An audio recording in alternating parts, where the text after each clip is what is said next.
আমাদের অনন্য স্টোরি সকল প্রকার পার্ট গল্প দেখতে আমাদের চ্যানেলটি সাবস্ক্রাইব করে পাশে থাকা বেল আইকনটিতে ক্লিক করে অল নোটিফিকেশন অন করে দিন।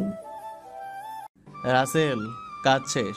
নয়নের শরীর থেকে মাথা আলাদা করে ফেললাম। রনিকে পায়ের মধ্যে 2টা গুলি করেছি। রনি আর তার ভাইয়ের মরা দেহের সামনে বসে কান্না করছে। আসার সময় রনিকে ওয়ার্নিং দিয়ে আসছি, আর কখনো যেন তোর কাজে বাধা না দেয়। যদি কখনো দেয় তাহলে ওর ভাইয়ের মতো ওকে উপরে পাঠিয়ে দেব। শুনে খুব খুশি হলাম। রনি হয়তো আমাকে ছোটোখাটো মাস্তান মনে করছে। আমার পাওয়ার সম্বন্ধে তার কোনো আইডিয়া নেই। ও সিংহের গুহায় পা দিছে। ঠিক কথা বলেছিস। এখন বল, আমরা কি করব? আবার কি মাটির নিচে চলে যাব নাকি উপরে থাকবো? না, তোরা উপরে থাকার দরকার নেই। তোরা আবার নিচে চলে যা। দরকার হলে আমি তোকে জানাবো। মেহেদি ঠিক আছে বলে ফোন কেটে দিল। আমি বিছানা থেকে উঠে ওয়াশরুমে ফ্রেশ হতে চলে গেলাম। ফ্রেশ হয়ে একটা জামা গায়ে দিয়ে রুম থেকে বেরিয়ে আসতেই কারোর সাথে ধাক্কা খেয়ে দুজনে নিচে পড়ে গেলাম। যার সাথে ধাক্কা খেলাম সে আর কেউ নয়, পায়েল। পায়েলের ঠোঁটের সামনে আমার ঠোঁট। পায়েল ঘন ঘন নিঃশ্বাস নিচ্ছে। দুজন দুজনের দিকে তাকিয়ে আছি। ইচ্ছে করছে পায়েলের ঠোঁটের সাথে ঠোঁট লাগিয়ে দিতে, কিন্তু আমি নিজেকে কন্ট্রোল করে তাড়াতাড়ি উঠে গেলাম। আমি এক হাত বাড়িয়ে পায়েলকে উঠালাম। তখন পায়েল বলল, সরি, আমি তোমাকে দেখতে পাইনি। তুমি এখনো ঘুমিয়ে আছো, তাই তোমাকে ডাকতে রুমে ঢুকেছিলাম। হঠাৎ তুমিও রুম থেকে বেরিয়ে আসলে। সমস্যা নেই, আমি কিছু মনে করি নাই। আর রাইসা কোথায়? রাইসা আমার রুমে পড়তে বসছে। তাকে পড়া দেখিয়ে তোমাকে ডাকতে আসলাম। ঠিক আছে, আমি বাহিরে গেলাম। ফিরতে রাত হতে পারে। তুমি রাইসাকে খাবার খাইয়ে দিয়ে ঘুম পাড়িয়ে দিও। যদি কিছু মনে না করো একটা কথা বলি। আমি তোমাকে টাকা দিচ্ছি, আসার সময় আমার জন্য কিছু ক্যাডবেরি নিয়ে আসো। তোমার টাকা লাগবে না। আমার কাছে কি টাকা নেই? আমি বসে বসে খেলেও আমার টাকা ফুরাবে না। পায়েল আর কোনো কথা বলল না। আমি বাসা থেকে বেরিয়ে আসার পর রাফি আমার সাথে আসলো। আর আমার লোক সব সময় আমার সাথে থাকে। তার একটা কাজে গেলাম। কাজটা শেষ করে আসতে একটু বেশি রাত হয়ে গেছে। আসার সময় পায়েলের কথা মতো 1 কার্টুন ক্যাডবেরি নিয়ে আসলাম। বাসায় আসার পর দরজার সামনে দাঁড়িয়ে কলিং বেল চাপ দেওয়ার পর পায়েল এসে দরজা খুলে দিল। আমি পায়েলকে দেখে বললাম, কি ব্যাপার, তুমি এখনো জেগে আছো কেন? রাইসা কি ঘুমিয়ে গেছে? তাকে খাবার খেয়ে ঘুম পাড়িয়ে দিলাম। আমি তোমার জন্য অপেক্ষা করতে লাগলাম। খালা এতক্ষণ ছিল, আমি ওনাকে রুমে পাঠিয়ে দিয়েছি। তো তুমি এত রাতে জেগে আছো কেন? তোমাকে বাসা থেকে বেরিয়ে যাওয়ার সময় বলছি না আমার আসতে রাত হবে? ওটা কোনো ব্যাপার না। আর আমার ঘুম আসছিল না। আমার ক্যাডবেরি কোথায়? এই যে তোমার ক্যাডবেরি, 1 কার্টুন নিয়ে এসেছি। রাইসা আর তুমি খাবে। এই বলে কার্টুনটা পায়েলের হাতে দিয়ে নিজের রুমে চলে আসলাম। ওয়াশরুমে ঢুকে ফ্রেশ হয়ে বিছানায় শুয়ে মোবাইল টিপতে টিপতে ঘুমিয়ে পড়লাম। এবার চলুন পায়েলের ব্যাপারটা খুলে বলি সংক্ষিপ্তভাবে। দিনাজপুর হচ্ছে আমার নানার বাড়ি। নানার বাড়িটা দিনাজপুর টাউনে ছিল। আমি ওখান থেকে পড়াশোনা করছি এসএসসি পর্যন্ত। পায়েলও আমার সাথে পড়তো। পায়েল ছিল বড়লোক বাবার একমাত্র মেয়ে। তার অনেক অহংকার ছিল, কিন্তু আমার কোনো অহংকার ছিল না। পায়েল আমার গায়ে 2-3 বার হাত তুলেছে, তবে আমি সাথে সাথে তাকে পাল্টা আঘাত করেছি। পায়েল স্কুলের সকল ছাত্রছাত্রীদের সাথে খারাপ ব্যবহার করত, বাবার ক্ষমতা দেখিয়ে চলতো। এভাবে হাই স্কুল জীবন শেষ করি। তারপর আব্বু আম্মু আমাকে ঢাকায় নিয়ে আসে। ঢাকায় আসার পর এখানে একটা কলেজে ভর্তি হই। খুব সুন্দরভাবে চলছিল আমাদের সংসার। দেখতে দেখতে আমি ইন্টার পাস করি। এরপর হঠাৎ একটা ঝড় এসে সব কিছু এলোমেলো করে দেয়। একদিন আব্বু আম্মুর সাথে কিছু কথা নিয়ে কাটাকাটি হয়। আব্বু আম্মুর গায়ে হাত তোলে। আম্মু রাতে 2 দিন পর কাউকে কিছু না বলে কানাডা চলে যায়। এর কিছুদিন পর আব্বু আর একটা বিয়ে করে, নতুন বউকে নিয়ে আমেরিকা চলে যায়। তারা আমার কথা একটাবার চিন্তা করলো না, তারা নিজের স্বার্থটাই বুঝলো। এরপর থেকে থেকে আব্বু আম্মুর উপর রাগ এবং ঘৃণা জন্ম নেয়। এরপর আমি খারাপ ছেলেদের সাথে মিলামেশা শুরু করে দেই। আস্তে আস্তে আমি হয়ে যাই একজন মাফিয়া কিং। তবে আমি ভালো মানুষের কোনো ক্ষতি করি না, খারাপ মানুষের ক্ষতি করি। বাংলাদেশের বড় বড় নেতার সাথে আমার পরিচয় হয়। কার কোথায় কি আছে, কে কি করে, সব কিছু আমার জানা আছে। যদি আব্বু আম্মু আমার সাথে থাকতো তাহলে কখনো আমি এই পথ বেছে নিতাম না। তাদের কারণে আজকে আমি খারাপ হয়েছি। এখন হয়তো আপনারা বলবেন, আমি টাকার বিনিময়ে কাজ করি কেন? এই টাকা দিয়ে আমি কি করি? এই টাকা দিয়ে আমি ভালো কাজ করি। তবে কি কাজ করি সেটা আরেকটু সামনে গেলে জানতে পারবেন। দেখতে দেখতে 15-20 দিন চলে গেল। আমি কেমন যেন পায়েলের প্রতি দুর্বল হয়ে পড়ছি। রাইসা এখন পায়েলকে ছাড়া কিছু বোঝে না। পায়েল রাইসাকে নিজের মেয়ের মতো আদর যত্ন করে। এখন আমি বেশি রাত করে বাসায় ফিরি না, কারণ পায়েল সবসময় আমার জন্য রাত জেগে অপেক্ষা করে। তাকে বললেও শুনে না, তাই রাতে তাড়াতাড়ি বাসায় ফিরে আসি। সকালে সবাই একসাথে বসে নাস্তা করছি। পায়েল নিজ হাতে রাইসাকে নাস্তা খাইয়ে দিচ্ছে। রাইসা আমাকে বলল, আব্বু, আজকে তো শুক্রবার, চলো না আজকে আমাকে আর ম্যামকে বাহিরে ঘুরতে নিয়ে যাবে। ঠিক আছে মামুনি, তুমি আর তোমার ম্যাম নাস্তা করে রেডি থেকো। তোমাদের আজকে কয়টা জায়গায় নিয়ে যাব? তুই যদি আজকে ঘুরতে যাস তাহলে এই কাজটা করবি না। আমরা কিন্তু 20 লাখ টাকা নিয়ে নিছি। সেটা কালকে করব। আজকে আমার রাইসা মামুনিকে নিয়ে ঘুরতে যাব। সারাদিন বাসায় থাকে, কোথাও নিয়ে যেতে পারি না কাজের জন্য। তুই আজকে সবাইকে বলে দে আজকে সবার ছুটি। রাফি ঠিক আছে বলে নাস্তা খেতে লাগলো। আমি নাস্তা করে রুমে চলে আসলাম। তারপর একটা কোট গায়ে দিলাম। কোট গায়ে দিয়ে রুম থেকে বেরিয়ে নিচে এসে রাইসা আর পায়েলের জন্য অপেক্ষা করতে লাগলাম। হঠাৎ রাফি আমার সামনে এসে বলল, রাসেল, কিছুক্ষণ আগে আমাদের লোক ফোন দিয়ে বলেছে রনি নাকি তোকে মারার জন্য রকির সাথে হাত মিলিয়েছে।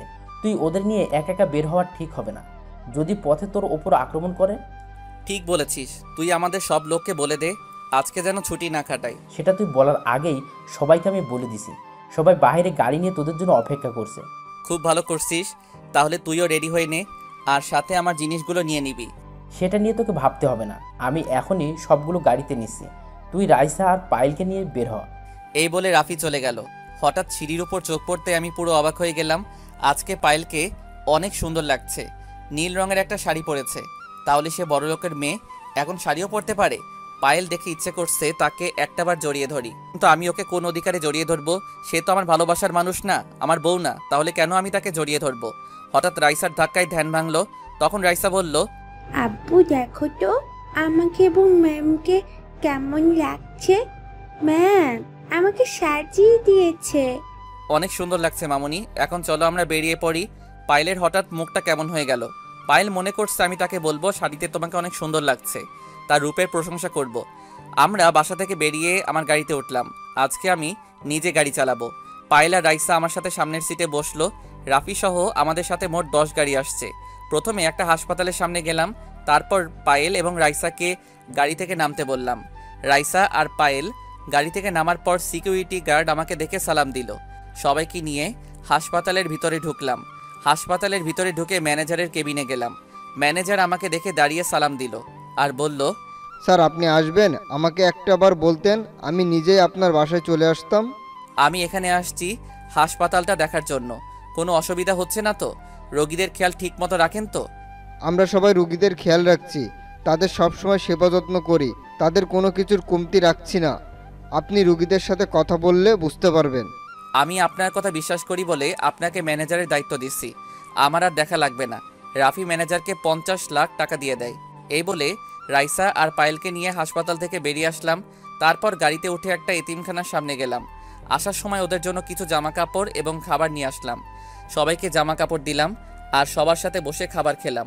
তারপর সবার থেকে বিদায় নিয়ে একটা বৃদ্ধাশ্রমে চলে আসলাম। পায়েল কোনো কথা বলছে না, শুধু দেখে যাচ্ছে আর অবাক হয়ে আমার দিকে তাকিয়ে থাকে। বৃদ্ধাশ্রমের সামনে গাড়ি থামিয়ে সবাই ভিতরে ঢুকলাম। আমাকে দেখে সবাই এসে জড়িয়ে ধরলো। আসার সময় মহিলাদের জন্য একটা করে শাড়ি এবং পুরুষদের জন্য লুঙ্গি পাঞ্জাবি নিয়ে আসলাম। তাদের সবাইকে সবটা বুঝিয়ে দিলাম। এই বৃদ্ধাশ্রম যারা দেখাশোনা করে তাদের বললাম, এখানে কি সব ঠিকমতো চলছে? খাওয়া দাওয়ার কোনো সমস্যা হচ্ছে না তো? যদি শুনি আমার আব্বু আম্মুরা কষ্ট পাচ্ছে তাহলে কাউকে আমি ছাড়বো না। যখন যার যেটা লাগবে দ্রুত এনে দিবে। আরও কিছুক্ষণ কথা বললাম এবং বৃদ্ধাশ্রমের সবাইকে বলছি, কোনো অসুবিধা হচ্ছে না তো? সবাই বলল কোনো অসুবিধা হচ্ছে না। তারপর ওদের থেকে বিদায় নিয়ে মার্কেটে গিয়ে পায়েল এবং রাইসার জন্য কিছু মার্কেট করলাম। তারপর একটা রেস্টুরেন্টে ঢুকে খাবার খেলাম। তারপর বাসায় চলে আসলাম। বাসায় আসতে আসতে রাত 10টা বেজে গেছে। এতক্ষণ সময় পায়েল একটা কথাও বলে নাই, শুধু আমার কাজ কাম দেখছে। বাসায় আসার পর রাইসাকে বললাম, মামুনি আজকে ঘোরাঘুরি করে তোমার কাছে কেমন লাগছে? অনেক ভালো লেগেছে আব্বু, তুমি সবার গরিব দুঃখী মানুষের খেয়াল রাখো, এটা দেখে আমার অনেক ভালো লেগেছে। ঠিক আছে মামুনি, তুমি একটু রুমে যাও, আমি তোমার ম্যামের সাথে একটু কথা বলবো। রাইসা ঠিক আছে বলে রুমে চলে গেল। এবার আমি পায়েলকে বললাম, আচ্ছা পায়েল, তোমাকে সেই সকালবেলা আমাদের সাথে বের হয়ে যাওয়ার পর তুমি একটা কথাও বলো নাই কেন? কি হয়েছে তোমার? আমার কিছু হয়নি রাসেল, আমি তোমার কাজ কাম দেখে আজকে মুগ্ধ হয়ে গেলাম। তোমার এসব কাজ আমার অনেক ভালো লেগেছে। আমি কথা বলার ভাষা হারিয়ে ফেলেছি, কি বলবো তোমায়। তুমি মনে করছো কি আমি এতটাই খারাপ? আসলে তুমি যতটা খারাপ ভাবছো এই রাসেল এতটা খারাপ না। আমি এসব কাজ করে যে টাকা নেই সব টাকা এই গরিব দুঃখী মানুষের পিছনে খরচ করি।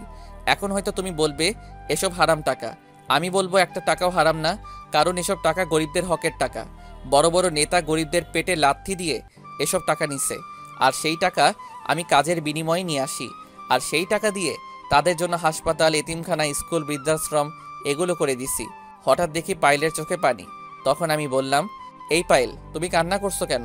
আমি কি খারাপ কিছু বলেছি? আমার কথায় কি কষ্ট পেয়েছো? এই কথা বলার সাথে সাথে পায়েল আমাকে জড়িয়ে ধরলো। কিছুক্ষণ জড়িয়ে ধরে তার রুমে চলে গেল।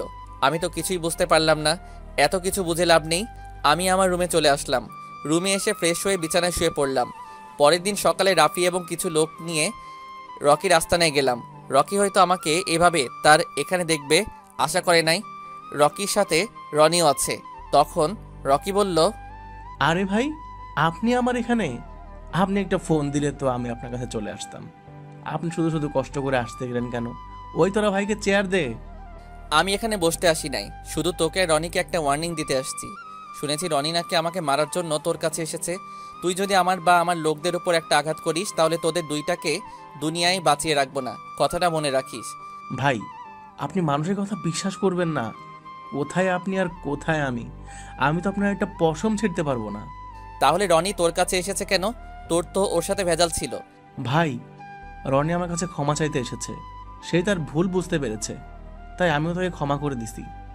দুজনে এখন আগের মতো হয়ে গেছি। আগের মতো হয়েছিস ভালো কথা। যদি কখনো আমায় ক্ষতি করার চেষ্টা করিস, তাহলে রনির ছোট ভাইকে যেভাবে মেরেছি তোদেরকেও সেইভাবে মারবো। কথাটা মনে রাখিস। এ কথা বলে রনির আস্তানা থেকে বেরিয়ে গাড়ি নিয়ে বাসায় চলে আসলাম। কলিং বেল চাপ দেওয়ার পর পায়েল এসে দরজা খুলে দিল। আমাকে দেখে বলল, তুমি এত সকাল সকাল কোথায় গেছো? আর নাস্তাটাও করে যাওনি? তুমি তো এত সকাল ঘুম থেকে ওঠো না। আসলে সকালে একটা কাজ ছিল, সেটা শেষ করে আসছি। খালাকে বলো টেবিলে নাস্তা দিতে। আমি ফ্রেশ হয়ে আসছি। খালা রান্নাঘরে, তুমি গিয়ে ফ্রেশ হয়ে আসো, আমি টেবিলে নাস্তা দিচ্ছি। আমি ঠিক আছে বলে রুমে চলে আসলাম। তারপর ফ্রেশ হয়ে নিচে চলে আসলাম। পায়েল আমার সামনে নাস্তা দিল। হঠাৎ পায়েল যেটা বলল সেটা শুনে আমার মনটা পুরো খারাপ হয়ে গেল। পায়েল এটা কি বলছে? রাসেল, আমি কালকে সকালে বাড়িতে চলে যাব। সীমার আম্মু এখন সুস্থ আছে। আব্বু কালকে গাড়ি পাঠিয়ে দেবে। আরও কিছুদিন থেকে যাও। আর সীমা, স্কুলে আসলে সমস্যা কোথায়? তুমি আমার বাসায় আরও কিছুদিন থাকো। আমার মনে হয় রাইসা তোমাকে ছাড়া থাকতে পারবে না। আমার থেকে এখন তোমাকে ভালোবাসে। হঠাৎ রাইসা আমাদের সামনে এসে বলল, ম্যাম, আপনি যাবেন না।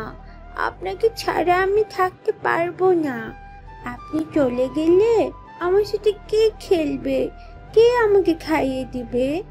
কে আমাকে আদর করবে? কে আমাকে সুন্দর করে পড়াবে? প্লিজ ম্যাম, আপনি যাবেন না। রাইসা, এটা হয় না। আমি তো আর সারা জীবনের জন্য তোমাদের বাসায় আসিনি। আর বাইরের মানুষ খারাপ বলবে। তাহলে আপনি আমার আম্মু হয়ে যান, তাহলে আর কেউ কিছু বলবে না। আপনাকে ছাড়া আমি এক মিনিটও থাকতে পারবো না। রাইসার কথা শুনে আমি আর পায়েল দুজনের দিকে তাকালাম। তখন আমি বললাম, রাইসা, তুমি এটা কি বলছো? উনি তোমার ম্যাম হয়, ওনার কাছে ক্ষমা চাও। রাইসা, তোমার আব্বু যদি রাজি থাকে তাহলে আমি বিয়ে করতে রাজি আছি। পায়েল, এ তুমি কি বলছো?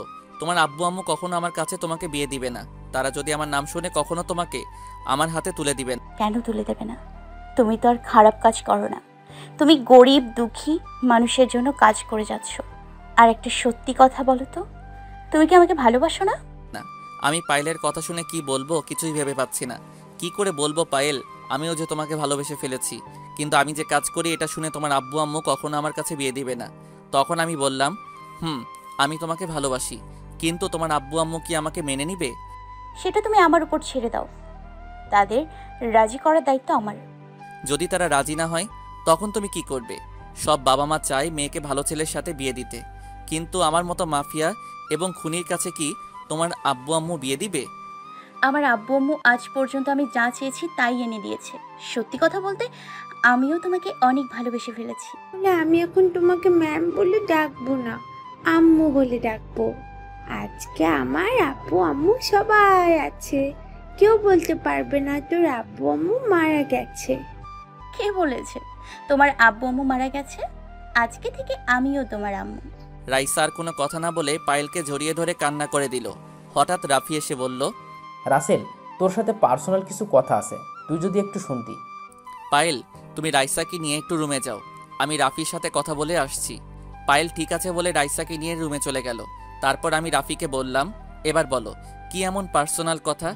আজকে সকালে ওই লোকটা ফোন করে বলেছে ওই খুনিদের নাকি উনি দেখেছে এবং খুনিদের পিছনে পিছনে গিয়ে তাদের আস্তানা চিনে আসছে। তাহলে আজকে ওই খুনিদের শেষ দিন। একটা মেয়েকে তারা এতিম করেছে, ওদের বাঁচিয়ে রেখে লাভ নেই। তুই বাহিরে গিয়ে সব কিছু রেডি কর, আমি পায়েল এবং রাইসাকে বলে আসছি। রাফি ঠিক আছে বলে বাহিরে চলে গেল। আপনারা হয়তো ভাবছেন কিসের খুনি, একটু অপেক্ষা করুন, তাহলে সব জানতে পারবেন। আমি পায়েলের রুমে গিয়ে দেখি পায়েল রাইসাকে পড়াচ্ছে। তখন আমি বললাম, পায়েল আমি একটু বাহিরে যাচ্ছি, আজকে তুমি রাইসাকে স্কুলে নিয়ে যাও, তোমাদের সাথে আমার লোক গাড়ি নিয়ে যাবে। কি কাজে বাইরে যাবে সেটা জিজ্ঞেস করব না, শুধু বলবো সাবধানে কাজ করো, তোমার যেন কোনো ক্ষতি না হয়। আমাকে নিয়ে তোমার চিন্তা করতে হবে না, এই রাসেলের কেউ কোনো ক্ষতি করতে পারবে না, তুমি রাইসাকে নিয়ে স্কুলে যাও বলে বাসার বাহিরে চলে আসলাম। বাহিরে এসে দেখি রাফি সব কিছু রেডি করে রাখছে। তারপর 5টা গাড়ি লোক নিয়ে ওই খুনিদের আস্তানায় যেতে লাগলাম। আসার সময় বাকি লোকদের বলে আসছি পায়েল আর রাইসাকে স্কুলে নিয়ে যেতে, স্কুল ছুটি হলে তাদের নিয়ে বাসা যেতে। আমরা ওই খুনিদের আস্তানায় চলে আসলাম। গাড়ি নিয়ে সোজা আস্তানার ভিতরে ঢুকে গেলাম। গাড়ি থেকে নেমে দেখি রনি এবং রকি দুজনে বসে গল্প করছে। আসার সময় ওই লোকটাকে সাথে করে নিয়ে আসলাম। ওই লোকটা বলল, ভাই এরা ওই দিন রাতে ওই মেয়েটার আব্বু আম্মু মেরেছে, আমি নিজের চোখে দেখেছি। রনি আর রকি আমাকে দেখে রকি বলল, তুই কি সমস্যা সমাধান করবি? তোরা 5 মাস আগে রাতে 2 জন লোককে মেরে ফেলছিস, এখন বল তাদের কেন মারছিস? প্রথম কথা হচ্ছে তোদের বসকে, আর কি কাজে ওদের মারছিস? আমরা একটা 5তলা বাসায় ভাড়া থাকতাম, ইয়াবা ব্যবসা করতাম। একদিন তারা স্বামী স্ত্রী দেখে ফেলে, পরে পুলিশের কাছে গিয়ে বলে দেয়। তারা ওই বাসার নিচতলায় ভাড়া থাকতো। পুলিশ এসে আমাদের সব ইয়াবা এবং আমাদের লোকগুলোকে নিয়ে যায়। আমাদের বস বলেছে ওদেরকে মেরে ফেলতে, তাই ওই দিন রাতে তাদের রাস্তায় আটকে কুপিয়ে মারি। ও আচ্ছা, এবার বল তোদের বসকে, সে কোথায় থাকে? আমাকে তো বললি না তোদের বসের কথা। আমাদের বসকে সেটা আমরা কখনো বলবো না, উনি রাতের আধারে কাজ করে। ওই দিন আমাদের সাথে বসও ছিল। তোরা যদি তোদের বসের কথা না বলিস আজকে তোদের কেউ বাঁচাতে পারবি না। তাই বলছি তোদের বসকে এবং থাকে কোথায়। এতক্ষণ তোর সাথে ভালোভাবে কথা বলছি, এখন আর বলবো না। তোর যদি সাহস থাকে আমাদের মেরে দেখা। তুই সাথে কয়জন লোক নিয়ে এসেছিস? আর তোর চারপাশে তাকিয়ে দেখ, আমাদের লোক তোর লোকের চেয়ে 3 গুণ বেশি আমাদের লোক। আজকে তুই এবং তোর লোক কেউ বাঁচতে পারবি না। আচ্ছা তাই নাকি? তোরা হয়তো আমার সম্বন্ধে ভালো করে জানিস না। এই রাসেলের সব লোক ট্রেনিং প্রাপ্ত। ওই তোরা দাঁড়িয়ে আছিস কেন?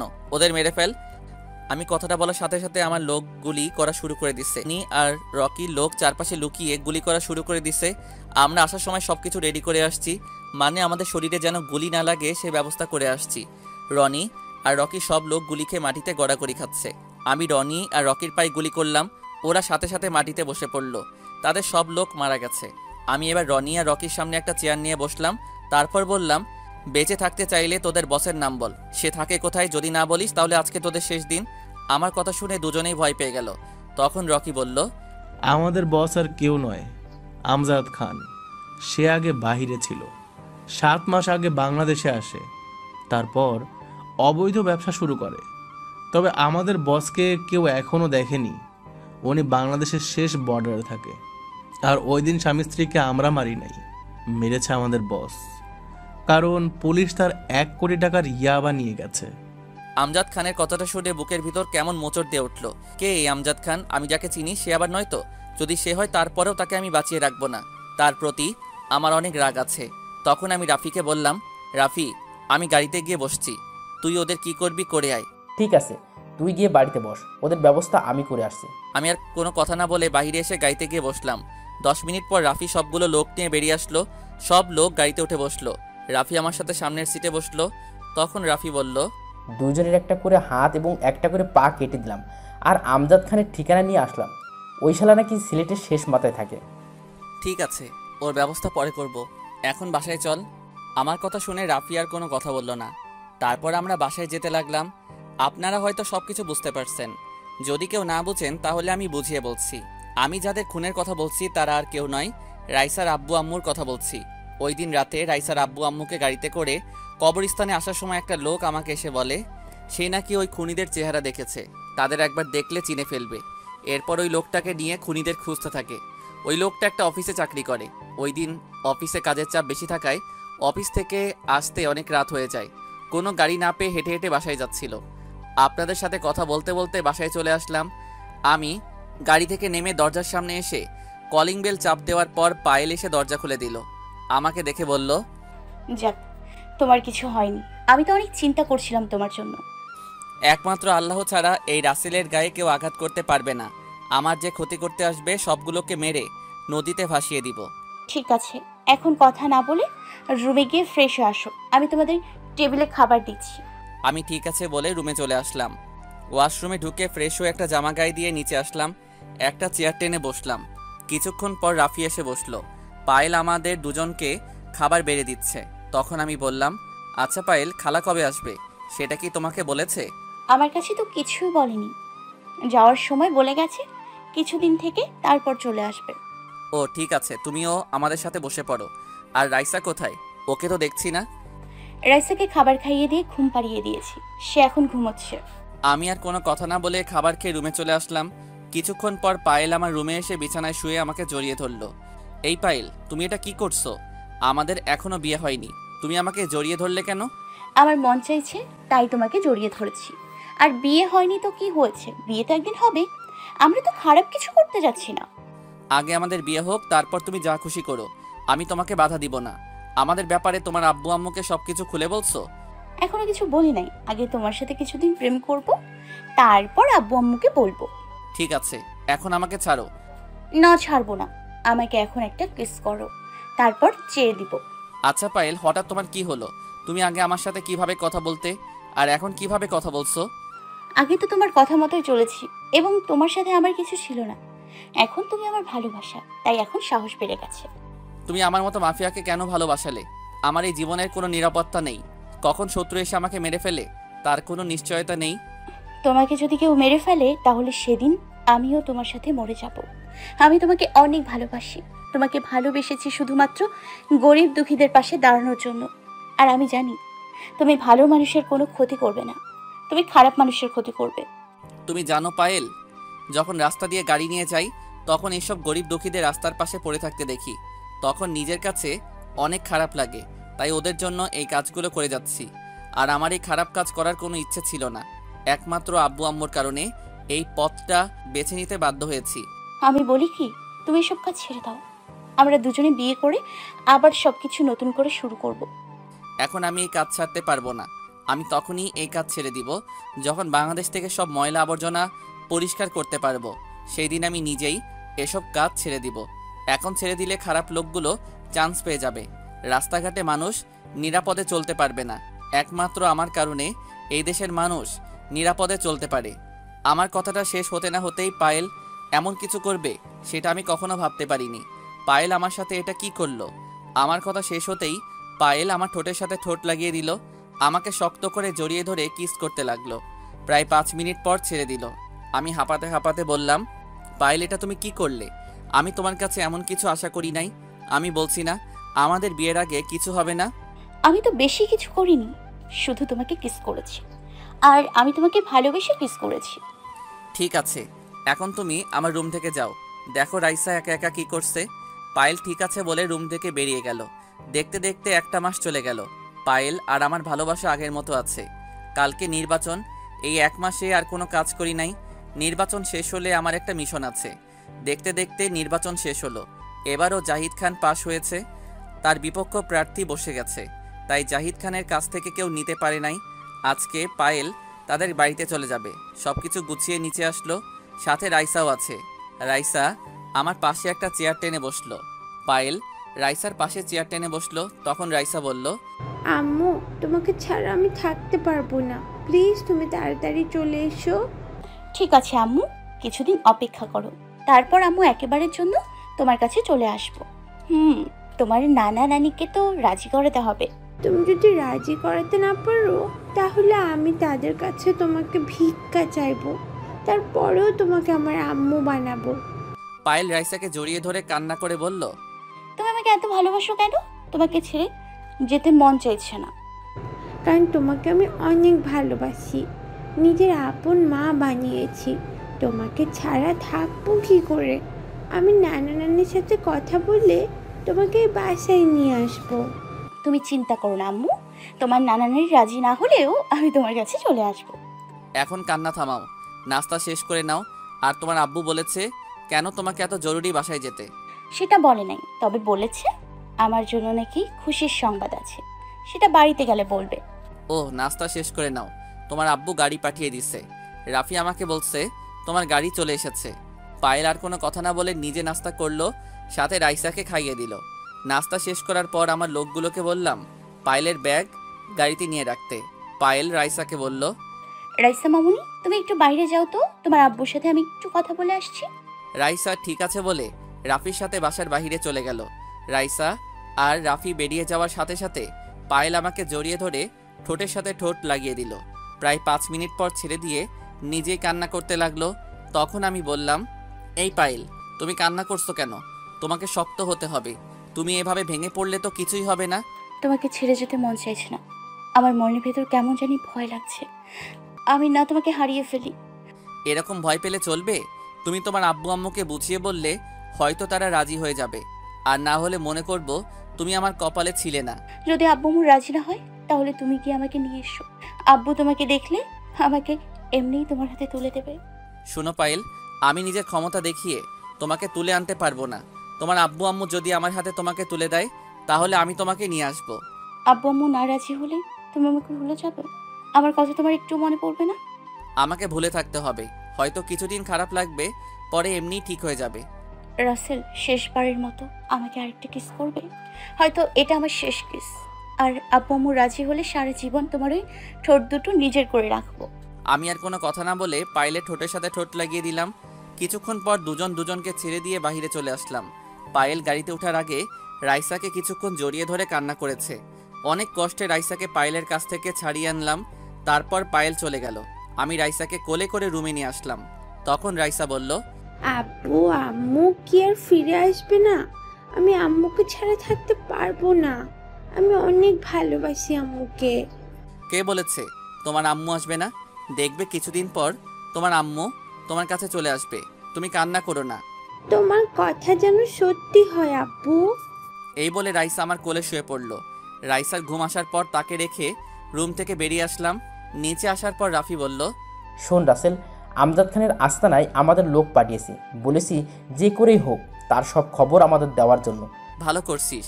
এখন বল, রনি আর রকির কি খবর? তারা এখনো কি হাসপাতালে আছে নাকি তারা বেরিয়ে গেছে? শুনেছি তাদের লোক এসে রনি আর রফিকে নিয়ে গেছে, তবে কোথায় নিয়ে গেছে সেটা বলতে পারবো না। আর ওদের খোঁজ খবর নিয়ে তুই কি করবি? ওরা তো আর কিছুই করতে পারবে না। আমি জানি তারা আমাকে মারার জন্য আমজাদ খানের কাছে যাবে। ওদের তো এখনো একটা হাত আর একটা পা আছে, তারা এখন আলগা হাত পা লাগাবে। এবার যদি আমাদের ক্ষতি করতে আসে তাহলে তাদের আর বাঁচিয়ে রাখবো না। ওরা এখনও তোকে ভালো করে চেনে নাই। ঠিক আছে, তুই এখন রুমে যা। যদি কোনো খবর আসে তাহলে আমাকে জানাস। আমি একটু রুমে গেলাম। ঠিক আছে যা, তবে আজকে মন্ত্রী তোকে রাতে তার সাথে দেখা করতে বলেছে। আমি ঠিক আছে বলে উপরে এসে নিজের রুমে চলে আসলাম। রুমে এসে বিছানায় শুয়ে পড়লাম। পায়েলের কথা খুব মনে পড়ছে। পায়েলের সামনে নিজেকে অনেক শক্ত রেখেছি। যদি আমি ভেঙে পড়তাম তাহলে পায়েল ভুলেও তাদের বাড়িতে যেত না। পায়েল এসেছে অনেক দিন হয়েছে, তার আব্বু আম্মু অনেক চিন্তা করছে, তাই ওকে যেতে দিলাম। কিন্তু আজ পর্যন্ত পায়েলের আব্বু আম্মুর সাথে আমি কথা বলি নাই। পায়েলকে ছাড়া পুরো বাসা ফাঁকা ফাঁকা লাগে। আর আমি জানি পায়েলের আব্বু কখনো রাজি হবে না। সেখানে একটা রহস্য আছে। গল্পের সাথে থাকুন, সব জানতে পারবেন। রাতে রাফি আর আমি বাসা থেকে বেরিয়ে সাথে লোক নিয়ে মন্ত্রীর বাসায় চলে আসলাম। কলিং বেল চাপ দেওয়ার পর আন্টি এসে দরজা খুলে দিল। আমাদের দেখে আন্টি বলল, আরে রাসেল এবং রাফি, হঠাৎ আমার বাসায়? তোমরা তো আমার বাসায় আসো না, তা আজকে আসলে যে? আসলে আন্টি, আঙ্কেল বলছে ওনার সাথে দেখা করতে। কী জন্য দেখা করতে বলছে তা বলতে পারবো না। তোমার আঙ্কেল বললে আসো, তোমার এই আন্টির কথা একটু মনে পড়ে না? আর পড়বেই কেমন করে? আমি তো তোমাদের আপন কেউ না। তুমি রাগ করো না আন্টি, এবার কিছুদিন পর পর তোমাকে দেখতে আসবো। এবার খুশি? অনেক খুশি। এবার ভিতরে গিয়ে বসো, আমি তোমাদের আঙ্কেলকে ডেকে দিচ্ছি। বলে আন্টি ভিতরে চলে গেল। আমি আর রাফি ভিতরে ঢুকে সোফায় গিয়ে বসলাম। কিছুক্ষণ পর মন্ত্রী আমাদের সামনে আসলো। তখন আমি বললাম, তো বলুন কেন ডেকেছেন আমাকে? আপনি তো আবার কোনো কাজ ছাড়া আমাকে মনে করেন না। আজকে তোমাকে কাজের জন্য ডাকি নাই, আজকে তোমাকে একটা জিনিস দিব। সালাম, সুটকেসটা নিয়ে আয় তো। মন্ত্রীর কথা মতো সালাম দিয়ে ভিতর থেকে একটা সুটকেস নিয়ে আসলো। তারপর মন্ত্রী আবার বলল, এখানে পুরো 2 কোটি টাকা আছে। এগুলো তুমি গরিব মানুষের মাঝে বিলিয়ে দিবে। আজ তোমার কারণে মন্ত্রী পদ হাতছাড়া হয়নি, তোমার কারণে আমি আবার মন্ত্রী হয়েছি। আচ্ছা আমাকে একটা কথা বলুন তো, হঠাৎ আপনার কি হলো? আপনার ভিতরে হঠাৎ গরিবদের জন্য মায়া হলো কেন? আমি জীবনে গরিবের হক মেরে খেয়েছি, আমি আর গরিবের হক মেরে খাবো না। দেশের জন্য, দেশের মানুষের জন্য এবং গরিব দুঃখী মানুষদের জন্য কিছু করতে চাই। আমি এখন থেকে হক পথে চলবো। আপনার কথাগুলো শুনে অনেক ভালো লেগেছে। এখন থেকে আপনি আমাকে সব সময় আপনার সাথে পাবেন, তবে কখনো খারাপ কাজে আসবো না, সব সময় ভালো কাজে আসবো। ঠিক আছে, এখন টাকাগুলো রাখো। রাফি টাকাগুলো নেই। তাহলে আমরা এখন আসি, কখনো প্রয়োজন হলে ডাক দিবেন, আমি হাজির হয়ে যাব। আসসালামু আলাইকুম। এই বলে যেই না উঠতে যাব তখন আন্টি এসে হাজির। তখন আন্টি বলল,